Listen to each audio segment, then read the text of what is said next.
Something just shifted in the NATO-Russia-Iran triangle, and most Americans have no idea what it actually means. A missile launched from Iranian territory intercepted over Turkish skies by NATO air defenses. On the surface, it looks like a clean defensive win.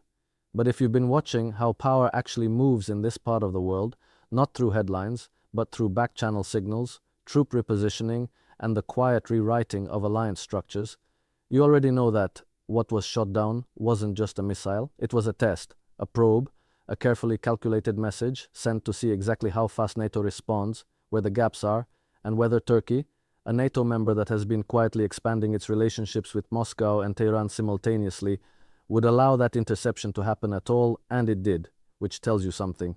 The geometry of this conflict is changing, and the United States is about to feel that change in ways that go far beyond a defense budget line. Let's start with Turkey, because Turkey is the key to understanding everything that is unfolding right now. Turkey is one of the most strategically positioned countries on the planet. It sits at the crossroads of Europe and Asia. It controls the Bosphorus Strait, which is the only naval passage between the Black Sea and the Mediterranean, and it has the second largest standing army in NATO. That's not a small detail. That's a country that every major power on earth needs to either have on its side or at minimum keep neutral. And for the last several years, Turkey has been playing all sides with remarkable skill. It bought Russian S-400 missile defense systems while remaining a NATO member. It maintained active trade with Russia after the Ukraine war escalated, even as Washington was pressuring every ally to cut Moscow off. It has been deepening economic ties with Iran, and yet it is still formally inside the NATO alliance. That balancing act has frustrated Washington for years. But this missile interception, this event, just forced Turkey's hand in a very public way. When NATO defenses intercepted that missile over Turkish territory, Turkey allowed it. That sounds obvious, but think about what it means in practical terms. Turkey could have managed this differently. It could have downplayed the incident, handled it quietly through diplomatic back channels, avoided the public framing of Iran as an aggressor on Turkish soil. Instead, the story went public, NATO's role went public, and that positions Turkey, whether intentionally or not, as a country that just had to be defended by the Western alliance against a missile coming from the direction of Iran. That is a geopolitical signal of enormous weight. It tells Tehran something, it tells Moscow something, and it tells Washington something too, which is that for all of Turkey's balancing, when a real projectile is moving through the air toward Ankara, it is NATO systems that are shooting it down, not Russian systems, not Iranian diplomacy, NATO hardware. Now, why would Iran fire a missile toward Turkey in the first place? That's the question that should be asked loudly and answered carefully, because the answer shapes everything that comes next. The honest answer is that we don't fully know yet, and that uncertainty itself is part of the story. What we do know is that Iran has been under extraordinary pressure from multiple directions simultaneously. The sanctions architecture that the United States has built around Iran has been tightening. Iran's regional proxies in Lebanon, in Yemen, in Iraq and Syria have been degraded significantly over the past year through Israeli military operations and American strikes. The internal economic situation inside Iran is severe. And the political leadership in Tehran is dealing with a population that is increasingly restless and a military structure that is fractured between hardline factions who want escalation and more pragmatic voices who understand that a full confrontation with NATO would be catastrophic for the Islamic Republic. In that context, a missile, whether fired deliberately, fired by a rogue faction, or fired as part of a miscalculation, lands in a very different way than it would have 5 years ago. There is also a scenario that doesn't get discussed enough in American media, which is the possibility that this event was not entirely what it appeared to be on the surface. In geopolitics, the framing of an incident matters as much as the incident itself. Who was in the room when the decision was made? Was this a state-level decision from the Iranian government? Or was it a faction inside the Iranian Revolutionary Guard Corps acting with a level of autonomy that the central government has increasingly struggled to contain? These are not theoretical questions. The IRGC has operated with significant independence in the past. It has made moves that put the Iranian government in difficult diplomatic positions. And a faction within the IRGC that believes the current Iranian leadership is too soft, too willing to negotiate, too open to a new nuclear framework with the West, that faction would have every reason to create an incident that makes diplomacy harder and escalation more likely. This is how power struggles inside authoritarian governments spill outward into the world. and the United States has not been good at reading those internal fractures in real time.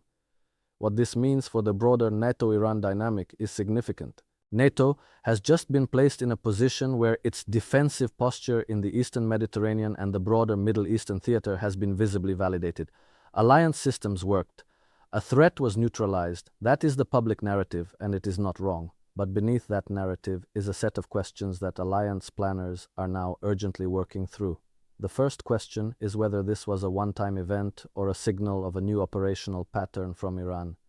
If Iranian factions, state-directed or otherwise, are now willing to fire projectiles toward NATO member territory, then the entire calculus of how NATO positions its air defense assets, how it shares intelligence with Turkey specifically, and how it draws its red lines with Tehran has to be revisited. That is not a small bureaucratic adjustment. That is a fundamental strategic recalibration that will take months to work through and will produce friction inside the alliance as different member states have different risk tolerances and different economic relationships with Iran. Germany, for instance, has significant trade interests that it has tried to protect. France has its own complicated history of diplomatic engagement with Tehran. The Eastern European members of NATO, Poland, the Baltic states, are watching the Iranian situation through the lens of what it means for Russian behavior, because everything in European security right now is being filtered through the question of what Russia is watching and learning, and what Russia is watching here is whether NATO's response to this missile incident is muscular or cautious, whether the alliance uses this moment to tighten its posture and send a strong deterrent message to Iran, or whether internal disagreements cause the response to be muddled and slow. Russia is taking notes, because Russia is always taking notes on NATO cohesion. Now let's talk about what this means for the United States specifically, because that's ultimately the center of gravity here. The United States has been trying to manage an incredibly complex set of simultaneous pressures in this region. It is supporting Israel's military campaign, while trying to prevent that campaign from becoming a regional war that draws in American forces at scale.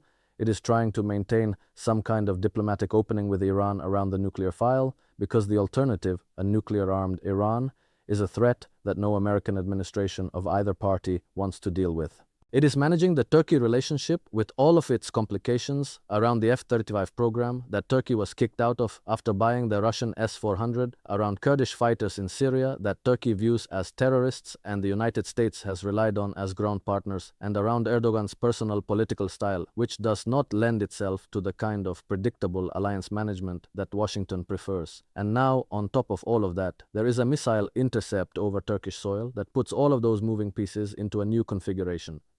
The pressure on Washington right now is to respond in a way that strengthens the NATO-Turkey relationship without giving Ankara so much leverage that Turkey uses this moment to extract concessions on the F-35, on sanctions policy, on its relationships with Russia and Iran. Erdogan is a skilled negotiator. He has demonstrated repeatedly that he understands how to turn crises into bargaining chips. The United States knows this. And so the American response will be calibrated very carefully. Publicly, there will be strong statements of alliance solidarity. Privately, there will be conversations about what Turkey actually wants out of this moment and whether Washington is willing to provide it.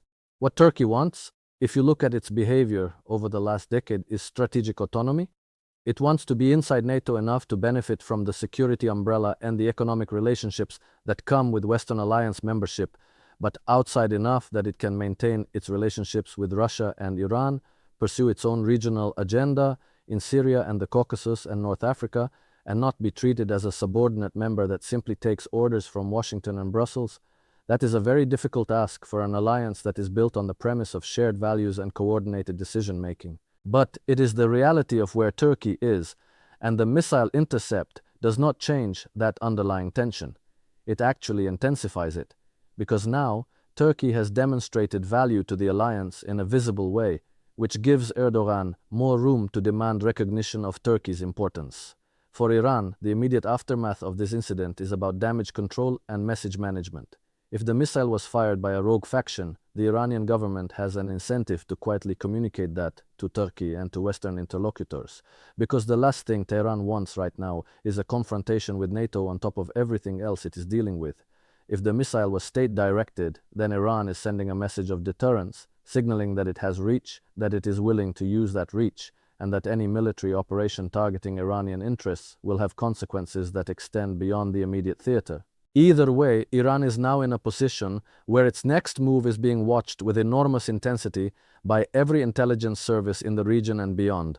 What Tehran does in the next 4 to 6 weeks will tell analysts a great deal about the internal balance of power inside the Islamic Republic and about its strategic intentions going forward. The broader global picture here is one of a world that is reorganizing itself at a speed that most Americans are not fully tracking, because the daily news cycle tends to present these events as isolated incidents rather than as chapters in a much longer story. The story is about the unraveling of the post-Cold War order. The order that was built on American unipolarity, on the assumption that NATO would remain cohesive and expansionist, on the idea that economic integration would gradually bring countries like Iran and Russia into a rules-based international system. That story is over. It has been over for some time. What is replacing it is a messier, more multipolar world in which regional powers like Iran, Turkey, Saudi Arabia, India, and others are pursuing their own interests with much greater independence, in which the old alliance structures are being tested in new ways, and in which the United States has to decide what kind of power it wants to be in a world it no longer unilaterally defines. That decision, what kind of power does the United States want to be, is not being made in a coherent, strategic way right now. It is being made through a series of reactive choices, through budget decisions, through the personal instincts of whoever happens to be in the White House, and through the lobbying of domestic interest groups that have very strong views about the Middle East and about Iran specifically.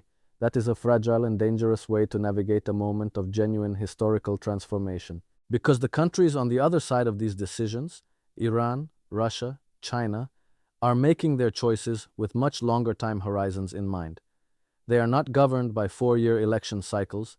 They are not subject to the kind of media pressure that can completely reshape American foreign policy based on a single news cycle. They are playing a different kind of game, and the missile over Turkey is one move in that game. What happens next, in the most concrete sense, is that NATO will hold emergency consultations. The United States will likely increase its naval and air presence in the Eastern Mediterranean in the short term as a visible deterrent signal. There will be diplomatic communications with Tehran through back channels, almost certainly through Oman, which has historically served as a quiet intermediary between Washington and Tehran. Turkey will use this moment to press its case for a recalibration of its relationship with the alliance. Iran will assess its options carefully, and the internal debate in Tehran between factions that want escalation and factions that want to use this crisis to get back to a diplomatic track will intensify. And somewhere in all of that, the nuclear question, Iran's nuclear program, which has continued to advance, will come back to the center of the conversation because it never really left. The nuclear file is the underlying current beneath everything happening in this region. Iran has accumulated enough enriched uranium that the technical pathway to a nuclear weapon, if the political decision were made, is now measured in weeks rather than years. That is a threshold that changes the strategic calculus for every country in the region. It changes what Israel is willing to do. It changes what Saudi Arabia is calculating about its own nuclear options. It changes what Turkey thinks about its long-term security needs. And it changes what the United States can realistically demand in any diplomatic framework. A missile intercept over Turkey is a visible, dramatic event. But the quiet, grinding advance of Iran's nuclear program is the development that actually reshapes the security architecture of the entire Middle East and possibly the world more fundamentally than any single missile ever could. So when you watch the coverage of this event unfold over the coming days and weeks, and when you see the statements from NATO officials and American politicians and Turkish spokespeople, hold all of that in the context of this larger picture. The missile was real, the intercept was real, the alliance solidarity statements will be real. But the deeper reality is a world in transition, in which the old rules are breaking down, in which the countries that understood this transition earliest are already positioning themselves for what comes next, and in which the United States is still, in many ways, trying to manage a world that no longer exists. Understanding that gap between the world as it is being publicly described and the world as it actually functions is the most important thing any American can do right now.